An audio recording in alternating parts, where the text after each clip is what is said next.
Good morning, everyone. I think you have been told a little bit about CCS, right?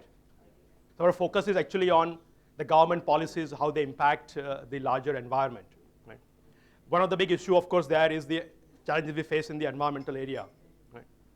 I'm going to talk to you briefly about that. Let's start. I mean, let's just identify a few of the problems within this area, right? What's the problem here?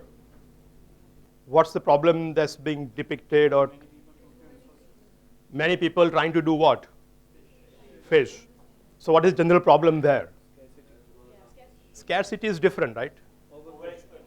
Overexpression, overuse, right? The many resources are actually overused or overexploited, right? Okay, one thing you see, of course, the fight between industry, agriculture, rich and the poor in terms of access to water, right? So that's about the distribution of water. Other part, of course, is pollution of water, right?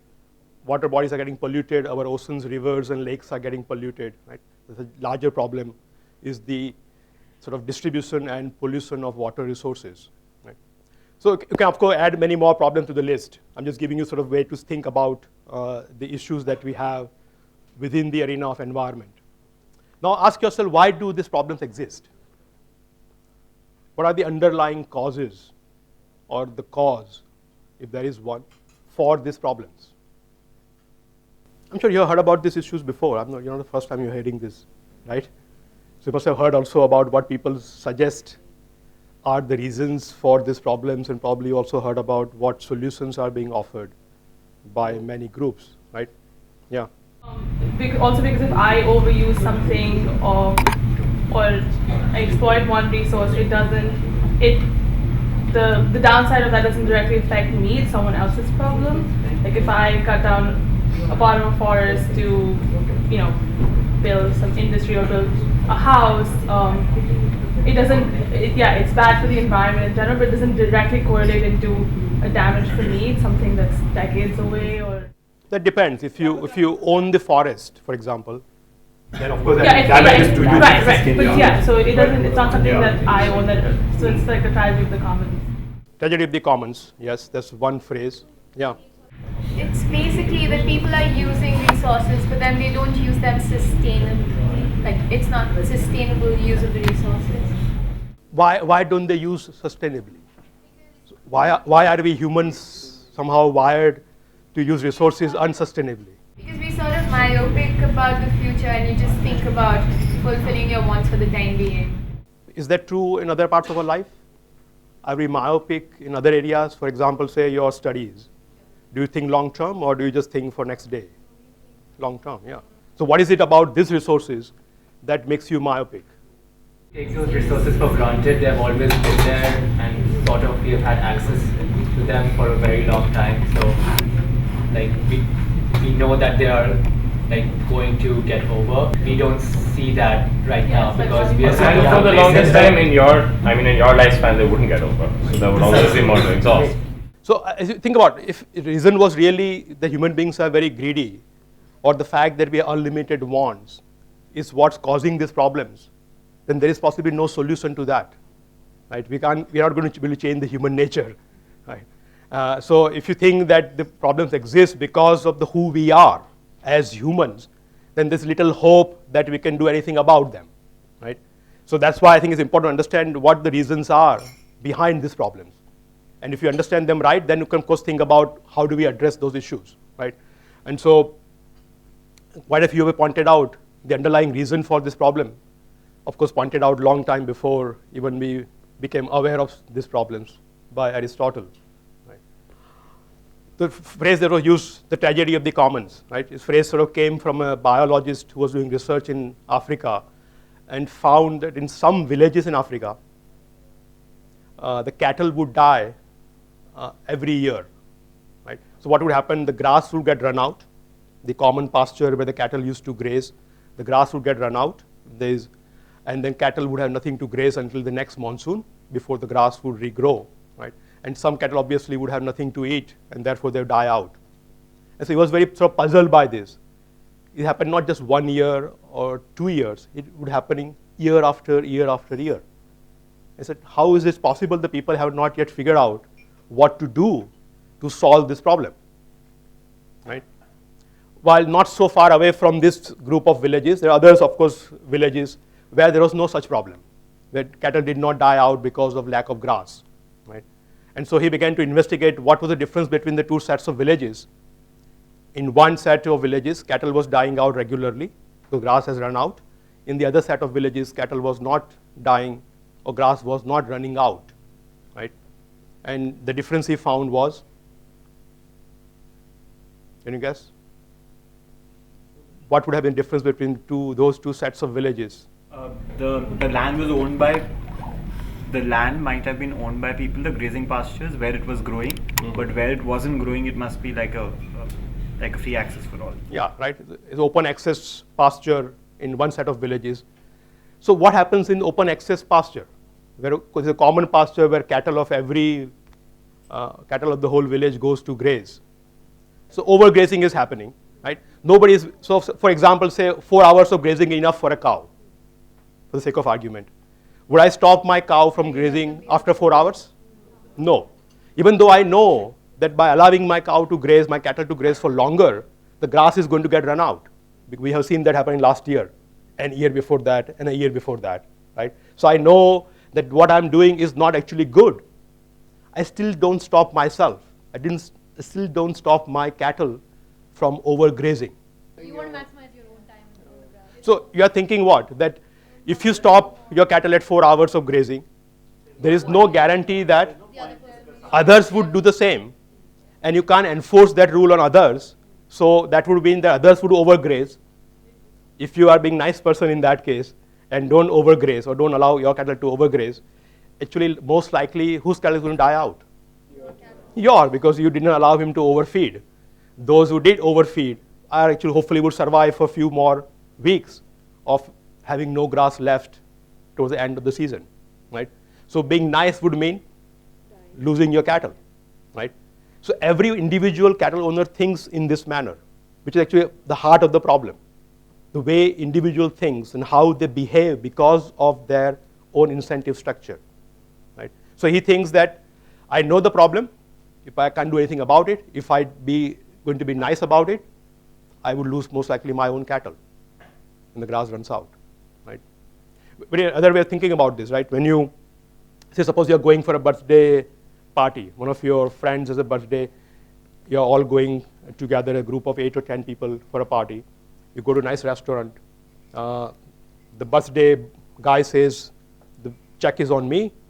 I'm going to pay, right? You look at the menu, right? How do you decide what to order? What things is going through your mind in making that decision? Right? Of course, you're thinking about what you like to eat. Right? That certainly is true. Other thing you're thinking about that who is going to pay for this? And since you are not paying for it, you are likely to sort of order a slightly more expensive item than you would have probably ordered if you are going to pay for yourself, right? And so you can see immediately how this behavior plays role even in not so in grazing pastures, but also in our everyday life, right? And that is the most important part. It's nothing unique about us in that sense. We behave in the same manner because of the incentives which are structured that way, right? So what matters is the individual structure of the incentives that people face. And because of those incentives, we behave in that manner.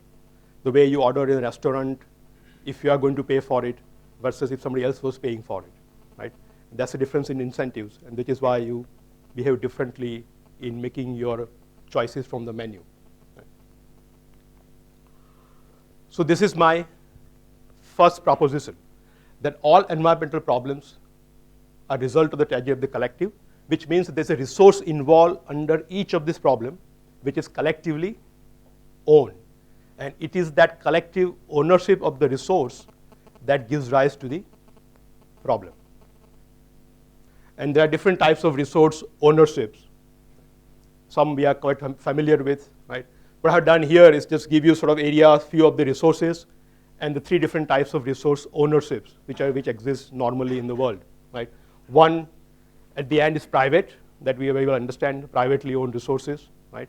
Second is resources owned by communities. And the third is resources owned by the collective. What's the difference between community-owned resource versus collectively owned resource? So community means there's a defined community, a defined group of people who own that resource, right? So there's no confusion about who owns the resource, as opposed to collective, where, say for example, the forests of India, who owns them? Who owns the forests of India? No, government doesn't own them. Who owns them? Yeah, we all own them, right? So all of us are collective owner of the forest of India. Same is true for the water bodies of India. So we collectively own the lakes and rivers in the country, of course, which are administered on our behalf by the government, right? The government is not the owner of those resources. The people are the owner of resources, right? And so that is collectively owned resource, where it's not defined. It's very ambiguous number of people who are owner of these resources. You don't even know, for example, what you actually own. Right? Most of you don't know how many forests there are and what do forests contain, right? Even though we technically own them, right? So what has happened historically, that land, for example, which is collectively owned, right? Slowly it became community owned, like a common village grazing pasture, right? That became owned by the villagers. They would stop others from coming into it from other villages because it was their village pasture, right? So it became from collectively owned resource to a community owned resource. And of course, slowly it has become more and more privately owned resource, right? Much of the land other than sort of common forest is owned privately, right? Now what happened in case of forest? Forest actually initially were? No, community owned, right? So if you remember, before British, the forests and river bodies were community owned. People living around the forest, people living inside the forest, people living around the lakes actually owned those resources, had, in a sense, implicit property right in the use of those resources. They can stop other people from coming there and using the resources. What happened in case of forest? Of course, in our case, slowly it became collectively owned. The British actually nationalized the forest because they want access to timber to stop so local guys from accessing timber. They nationalized those forests, and therefore forest, even after, of course, independence, remain nationalized, collectively owned, right? So what has happened in case of forest is what was community owned has now become collectively owned. Same thing happened actually in case of water. Even today, there are few lakes in India where the property right over the lake belongs to people living around the lake, right? And they actually control the access to the lake in terms of fishing, in terms of using water from that lake, or even for recreational purposes, right? So the people living around the lake actually have access and right over the use of that resource, right? So it used to be community owned. We also nationalized water bodies. So all water bodies today are owned by by all of us and managed by the state, right? So same thing, water bodies, of course, fisheries were also community owned, which became collectively owned today, right? So this is the sort of current structure, right, of property ownership. So now if you want to address this problem, there are basically two ways to address them. If it is collective ownership of the resource that gives rise to the problem, then what you can do is change the ownership structure. How? Well, you can either commutize or privatize the resource. In some cases, you can commutize it. Some cases, you cannot. You can privatize it, right? Or you can put a price on the use of the resource. Make sure that somebody actually considers the cost of using the resource as opposed to being open access, free access resource. Okay, now you see the difference why I'm using the word collective, the tragedy of the collective and not the tragedy of the commons, because commons actually is community owned property. If it is commons properly defined, then of course there is no problem, right? But I think one thing to understand is these problems arise because of a resource which is collectively owned, and it is a collective ownership that gives rise to the problem. If you want to solve that problem, then these are the two theoretical solutions, right? It depends, of course, how you apply them in practice a particular resource in a particular area, particular community. So all of those would have to be contextual in that sense, right? Let's take, actually what I was going to do, I don't really have time for that. I'm going to give you quick, we can take sort of 5-10 minutes on this. Think of the environmental problem that you are interested in on your table. So pick one problem. Ones that I showed you earlier, probably you can use them, right? One was first one was endangered species, right? Second was overfishing. Third, bottom was the water resource. You can add many more, air pollution, many other problems that we know about. So pick one of the problems on your table, right? Assume for the sake of argument, you sort of believe what I'm saying, right? That the possible solutions are these two. If for the sake of argument, you accept these are the two possible solutions to all of those problems, any and all of those problems, right? So pick one problem, try to apply this solution to that problem and see how would you solve it. Clear? Okay, I'll give you 7 minutes. On your table, pick one problem, apply this solution to solve it. No, but let's make like water. And there will always be people. Okay. So what I think you'll see a few examples I'm going to give you in the next half an hour or so. You see how to apply this idea to the specific problems. And maybe you also thought of the same thing on your table. Just to get a sense of what problems you chose. Can you just say what problem you chose? Water. Water, oh my God. Air. Water. Land, basically Waste disposal. Air. So 2 air and 4 waters and 1 waste disposal. Okay. So water is certainly a great concern for all of you. Okay. So let's start with the easier problem, which is the endangered species, right? So why are the elephants and tigers and panda bears are getting endangered, right? So what's the collectively owned resource underlying this problem? The forest, right? The habitat of this species, which is the forest, which is collectively owned. We all own the forest. So the possible solution is communitize or privatize or put a price on the use, right?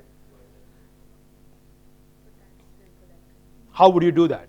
How would you commutize or privatize the forest? Like involve local tribals, like the Bishnoi community apparently is supposed to be very protective about their Black They know buck. the forest Yeah. best, so it's that. But they actually don't own the black buck. yeah, but They're doing for religious purposes and custom or tradition they have. Yeah. We have like private wildlife sanctuaries or national, there won't be national reserves, there'll be private reserves, and they can charge or something in that sort for upkeep, and people can visit it without poaching and things like that.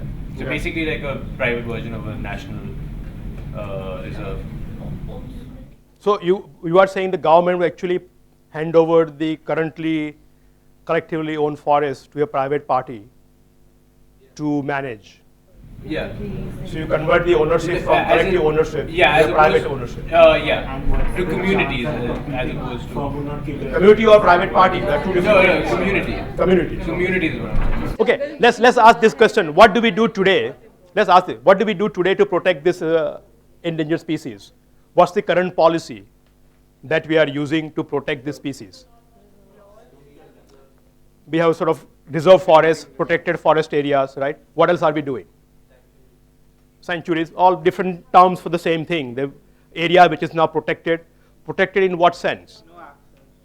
Humans are not allowed to go inside, right? They are basically humans are bad from going inside, yeah, right? but then in this process, a lot of times the locals are a lot of times rehabilitated, and a lot of times they are taken out of employment, and then they are in fact the ones who may end up becoming the poachers. Like in Ranthambore, the Mogia tribe, our school works with them. This is a living example. Yeah, that's a cost of it in terms of how we are. But that's a current policy, right? Currently, the policy that we are following is protect these areas. Actually, the current debate that you remember happened in India was not to even allow any human habitation or any human contact in those areas, even for tourists. Right? People are arguing that when the tourists go there, they also bring other things with it, and thereby it becomes more open to exploitation, those resources. Right? So there's a debate about banning even tourists from going into those areas.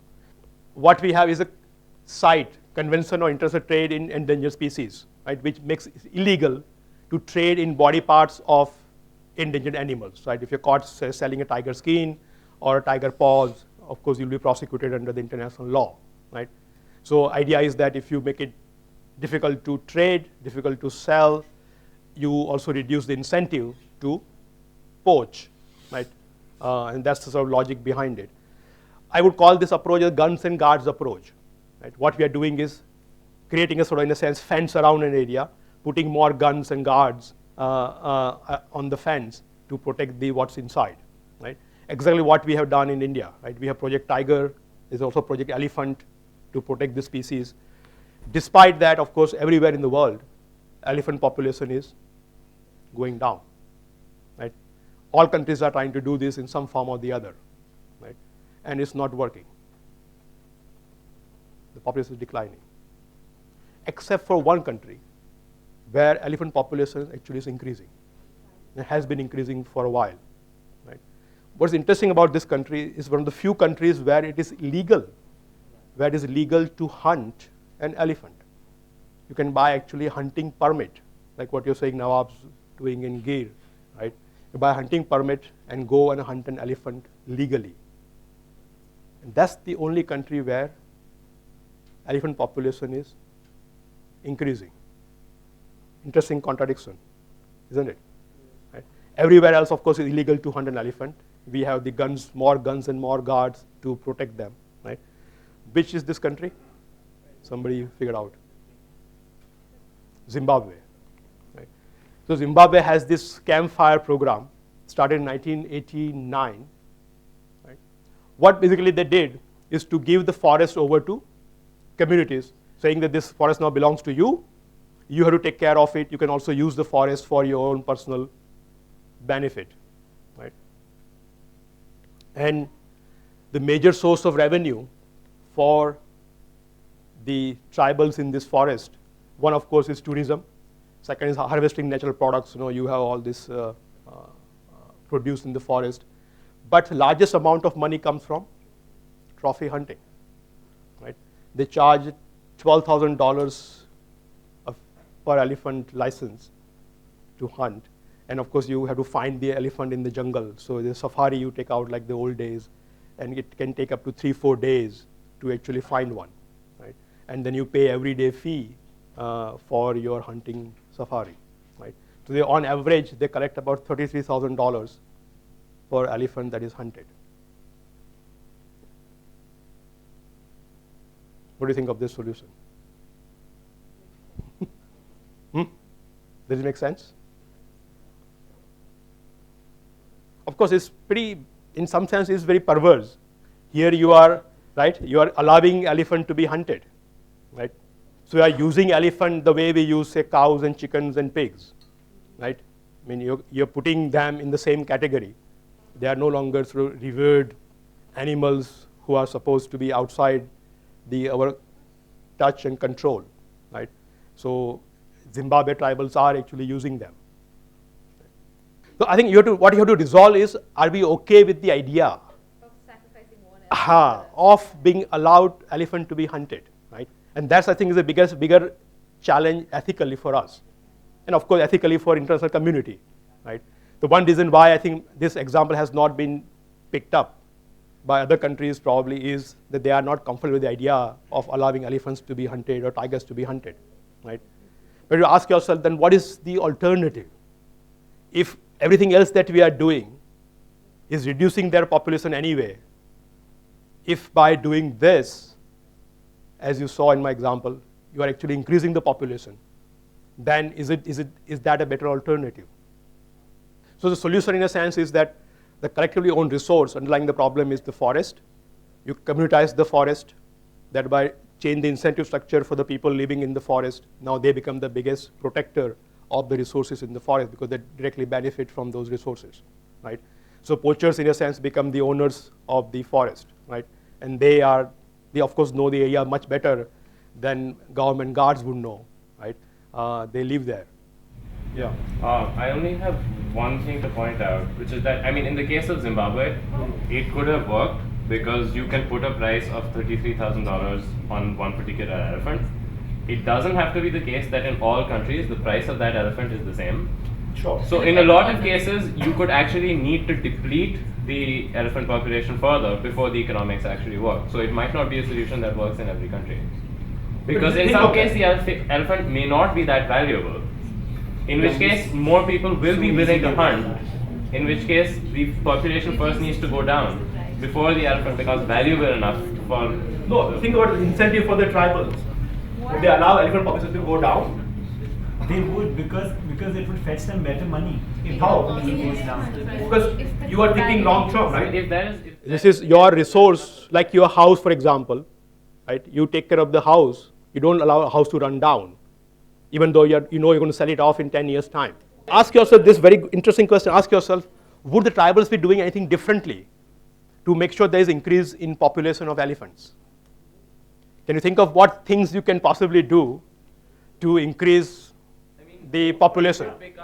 the elephant hunting, Huh? the elephant hunting business could become more profitable by reducing the number of elephants.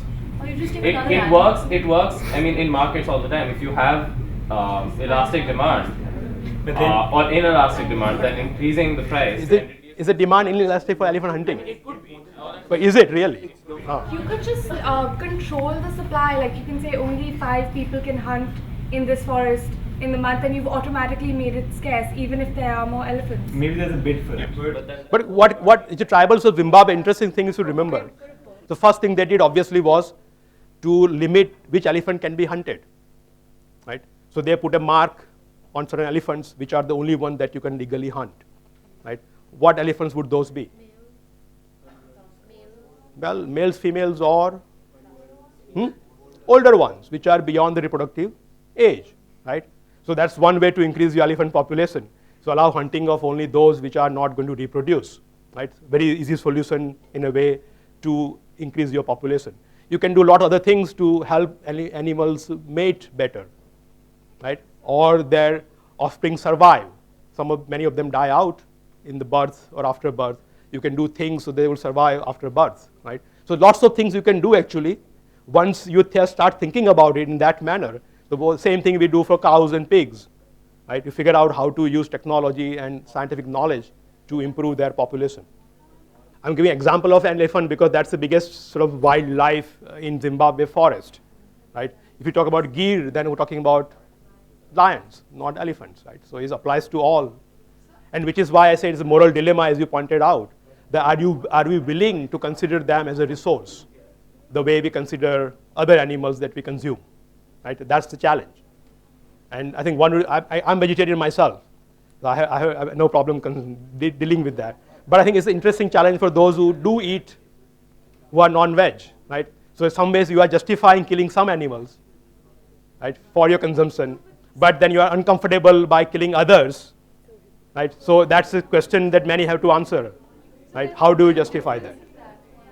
Okay, same applies to rhino population. I'm not going to detail here, but there are many such examples now coming up where this approach of community ownership has been applied, and applied quite successfully in case of rhinos and also in case of. Now let's take the other example of overfishing, right? What's the commonly owned resource or collectively owned resource? Fish or water body, where just like the forest and the elephant, right? So how do you now apply our solution to this collectively owned resource, which is water bodies? How can you communitize or privatize or put a price? So let's ask ourselves the same question we asked earlier. What are we currently doing? What is our current public policy to protect, say, fish in the oceans and rivers and lakes? So the laws we have, for example, is the size of the boat that you can take on the water. That decide how far in can you go. Other law we have is the size of the motor that you can put on the boat. That decides, of course, how long can you stay on the water, right? We also have laws about the net size.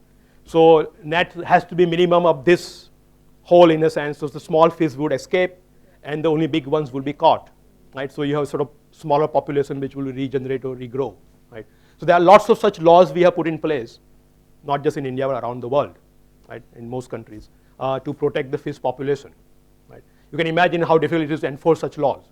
Just imagine the Indian coastline of 3,000 kilometers or so. How many guards would you need to be able to enforce these laws on each of the fishing community that is on the coastline, right? So quite difficult to enforce these laws. And obviously they have not worked. Despite the laws and despite whatever we are trying to do, the fish population around the world is declining, right?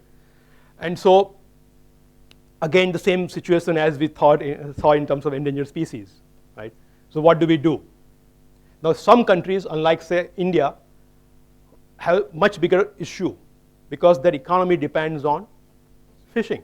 A large part of the GDP, in a sense, comes from the fishing industry. And if the fish population keeps declining, as it has been, they pretty much would have not much of GDP left, not much of income left, right? So they really had to think hard to find a solution to this problem. One such country is Iceland. Right? So Iceland is one country which has far serious problem.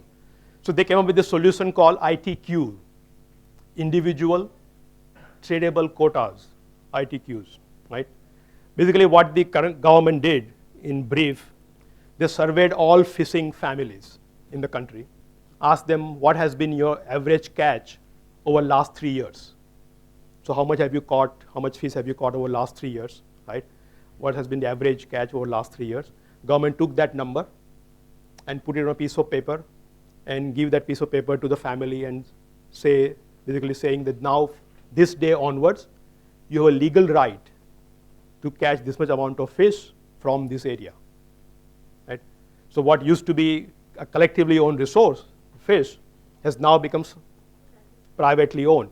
So each family has a legal title, like a land title. No, you own 100 square yard of land, you own, say, 10 tons of fish in this water body, right? So each one got that piece of paper giving them the legal right, legal ownership on the fixed amount of fish in the area, right?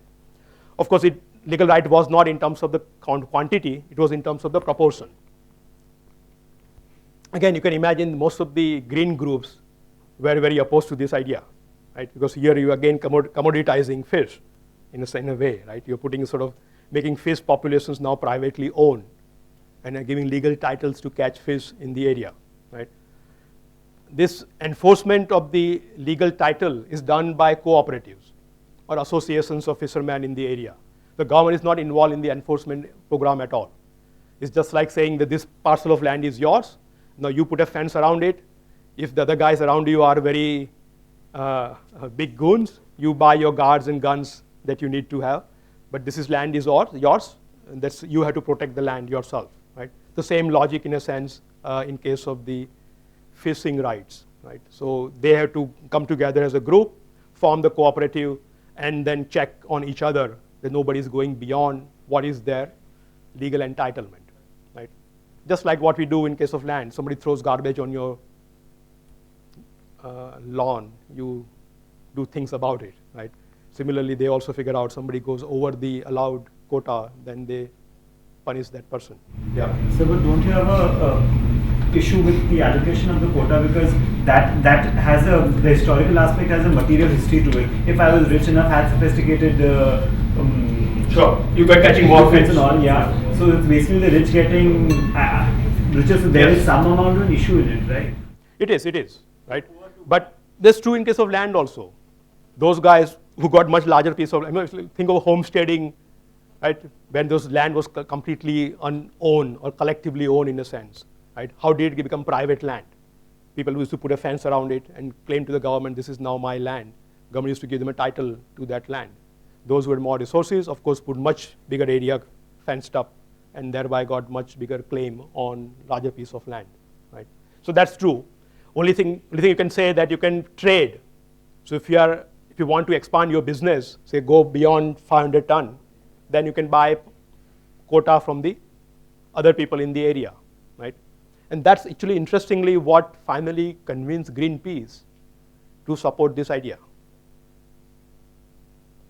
When they understood that you can actually buy this quota, they began to support the idea. Can you guess why? Exactly, right? So Greenpeace, what they used to do so far, you've seen their ships in the water trying to stop whaling and all of that, right? That's how they're trying to protect the fish so far. In case of Iceland, what do they have to do?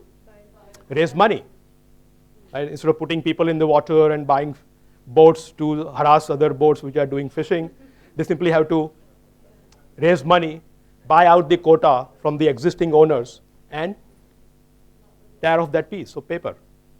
From that day onwards, nobody would catch that amount of fish from the water.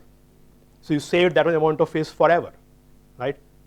And so it's much easier to do, is to raise money than all the things they used to do before to protect the fish, right? So one of the few groups which are actually now in favor of the ITQs, and one reason why many countries actually are now implementing, including New Zealand, Australia, those who have a large fishing industry. Right? Another interesting thing that happened in Iceland, because after the ITQ, suddenly there were lot many more music bands in Iceland. Right? Yes. So think of this, it's a very important thing. You don't realize that, right? Fishing was a community right. And one member of the family has to remain in the business to keep your claim to fish in that area. If you don't, then you lose the right to fish, right? So that meant that out of 2 children, one usually male would have to remain in fishing business, whether he likes it or not, right? And they were forced to remain in the business. The moment they got ITQ, they sold off their quota and started music bands. It's a very interesting human aspect to it, right? You don't really think about it, right? That how our existing systems are forcing people to do what they don't want to do. They're unhappy doing the whole of their life in a sense. And this allows them to actually do what they find most meaningful in life, right? So very interesting correlation between music bands and ITQ, which you never have thought of ever to happen, right? Okay, one last, I'm not going to go into this one. This actually talks about for species which don't have very high market value, right? They are not tigers and elephants where you can charge $30,000 to hunt. There are small species, very sort of small birds, and those who are also endangered. So how do you protect them? Protect species which have not much of a high market value, right? And the answer to that question is Nature Conservancy. Is also a US-based organization, now of course open in many, many countries around the world.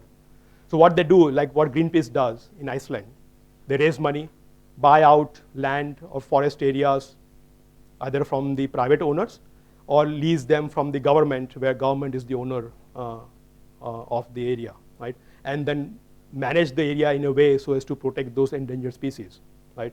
So they currently own pretty large chunk of land around the world, right, which is all very sensitive, ecologically sensitive land, right?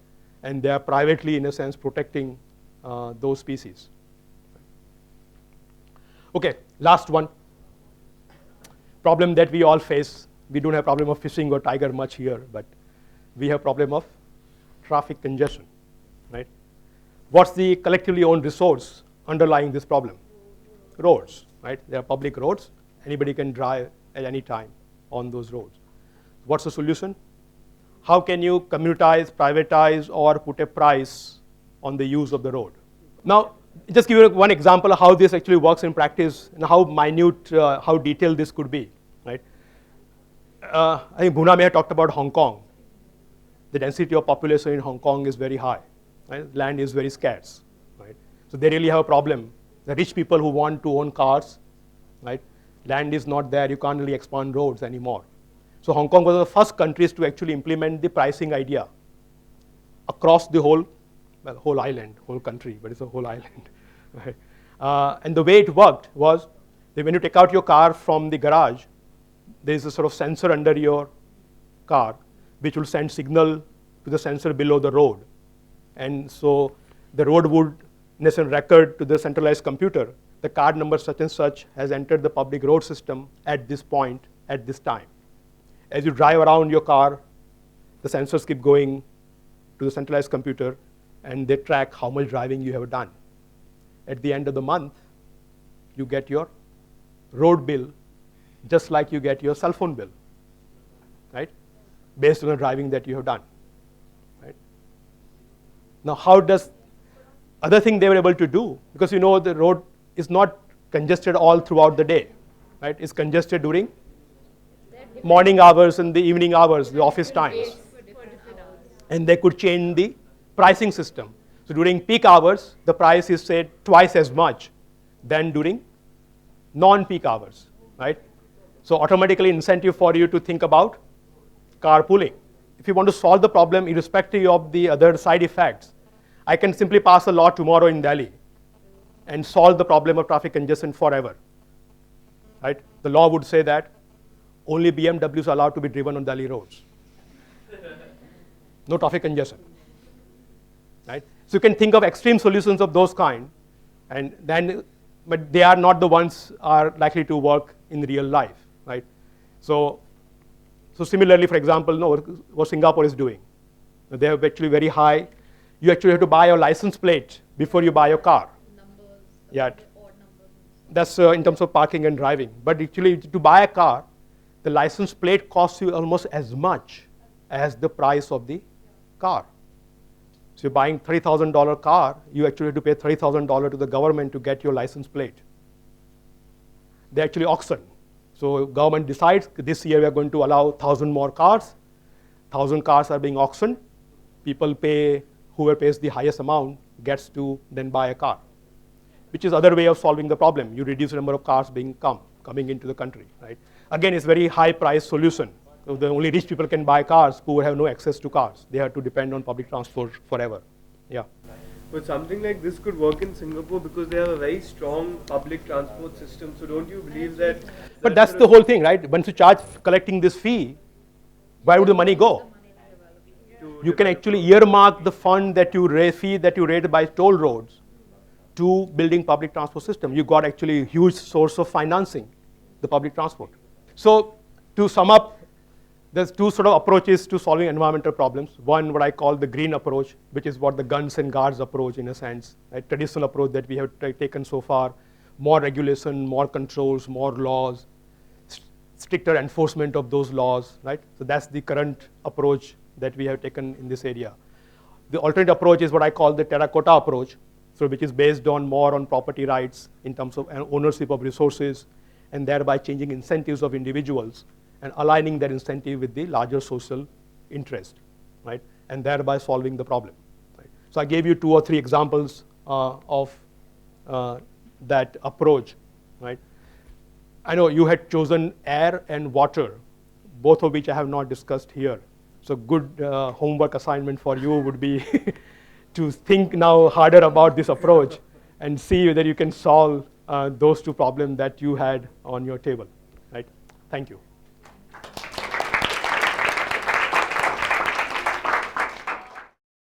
tGELF, leading the change.